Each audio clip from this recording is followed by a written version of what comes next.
क्या एक स्त्री इसी जीवन में मोक्ष प्राप्त कर सकती है? आत्मा निष्पक्ष है। हमने पिछले वीडियो में जाना कि जैन धर्म क्या होता है, कैसे होता है, और आज इस वीडियो में जानेंगे कि जैन धर्म का विभाजन कैसे हुआ। महावीर स्वामी के निर्वाण यानी मृत्यु के लगभग 100-150 साल बाद एक बड़ी घटना घटी जिसे हम जैन धर्म का विभाजन कहते हैं। ऐसा माना जाता है कि महावीर की पूर्व तीर्थंकर पार्श्वनाथ ने अपने अनुयायियों को निचले और ऊपरी अंगों को ढकने की अनुमति दी थी, किंतु महावीर ने वस्त्र का सर्वथा त्याग करने का आदेश दिया। इसका आशय यह था कि वह अपने अनुयायियों के जीवन में और अधिक संयम लाना चाहते थे। इस कारण कालांतर में जैन धर्म 2 संप्रदाय में विभाजित हो गया।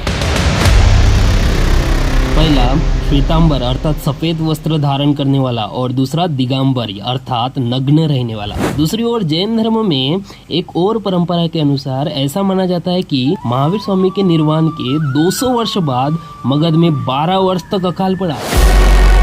अंततः बहुत से जैन भद्रबाहु के नेतृत्व में प्राण बचाने हेतु दक्षिण की ओर चले गए एवं शेष जैन लोग स्थूलबाहु के नेतृत्व में मगध में ही रह गए।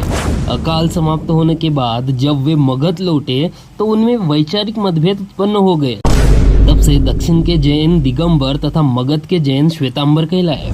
अंततः जैन धर्म का विभाजन का मुख्य रूप मगध में पड़े एक बड़े अकाल के कारण हुआ था, जिसके परिणाम स्वरूप दोनों समुदाय की प्रथाओं में अंतर आ गया। कुछ अन्य कारण जैसे स्त्रियों की मोक्ष प्राप्ति पर मतभेद। ऐसे में दिगंबर मानते हैं कि स्त्रियां मोक्ष तभी पा सकती है जब वे अगले जन्म में पुरुष रूप में जन्म ले। वही श्वेतांबर मानते हैं कि स्त्रियां भी उसी जन्म में मोक्ष पा सकती है। इन्होंने इसका तर्क महावीर स्वामी के जीवन के प्रसंग से दिया। जैसे कि श्वेतांबर मानते हैं कि महावीर का विवाह हुआ था, वही दूसरी ओर दिगंबर मानते हैं कि जन्म से ही ब्रह्मचारी थे। मानवता को धर्म का मार्ग दिखाएगा।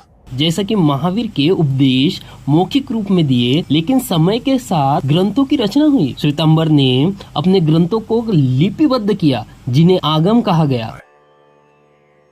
मौलिक ज्ञान को शब्दों में बांधना ही श्रवण की सुरक्षा है। वही दिगंबर मानते हैं कि मूल ग्रंथ लुप्त हो गए और उनके सिद्धांत मौलिक तपस्वियों द्वारा संकलित किए गए। ऐसे में धीरे धीरे दोनों संप्रदायों ने अपने अपने मठ, मठाधीश, साहित्य, कला और मूर्ति स्थापत्य की परंपरा विकसित की। दिगंबर मूर्तियां आमतौर पर निर्वस्त्र होती है और ध्यान मुद्रा में रहती है। मेडिटेशन। श्वेतांबर मूर्तियों को वस्त्रों में दिखाया जाता है और उनमें अलंकरण भी होता है। लेकिन प्रश्न अब हमारे सामने ये उठा है कि क्या इस विभाजन से जैन धर्म कमजोर हुआ है? नहीं, बल्कि इससे जैन धर्म को 2 दिशाओं से विकसित होने का अवसर दिया है। आज भी दोनों संप्रदाय भगवान महावीर को ही अंतिम तीर्थंकर मानते हैं। संप्रदाय भिन्न हो सकते हैं, सत्य नहीं। उनके मूल सिद्धांत अहिंसा, आत्मसंयम, सत्य और मोक्ष की यात्रा दोनों में समान रूप से मौजूद है। संप्रदाय अलग हो सकते हैं, परंतु धर्म का मूल तो एक ही होता है। यही सिखाता है जैन धर्म कि आत्मा की मुक्ति के मार्ग में संकीर्णता नहीं, समरसता होनी चाहिए।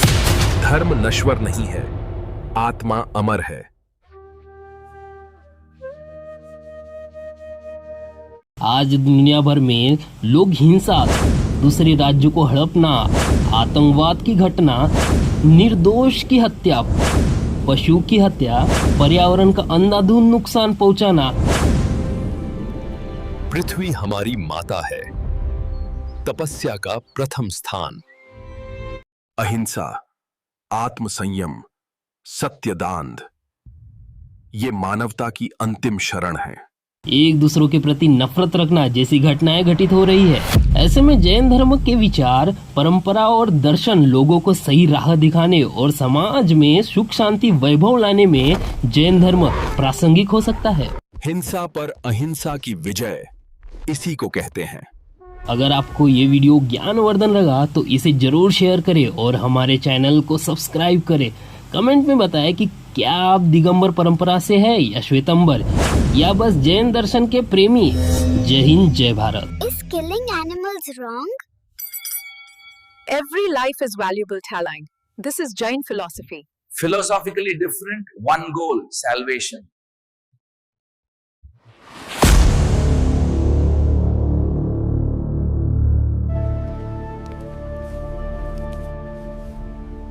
अब केवल आत्मा ही मेरी पहचान है।